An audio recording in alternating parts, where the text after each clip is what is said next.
हाल ही के बंगाल चुनाव में सांसद शियानी घोष ने ऐसा कुछ कह देता है जिसे सुनने के बाद सब लोग हैरान हो जाते हैं। স্কুল হয়েছে এত বছরে, বলবে হিন্দু খতরে মে হ্যায়।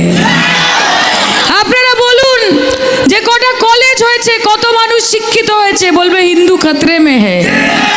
আপনারা জিজ্ঞেস করুন যে কটা যুবক যুবতী আমার ছোট ছোট ভাই বোনেরা চাকরি পেয়েছে, বলবে হিন্দু খতরে মে হ্যায়।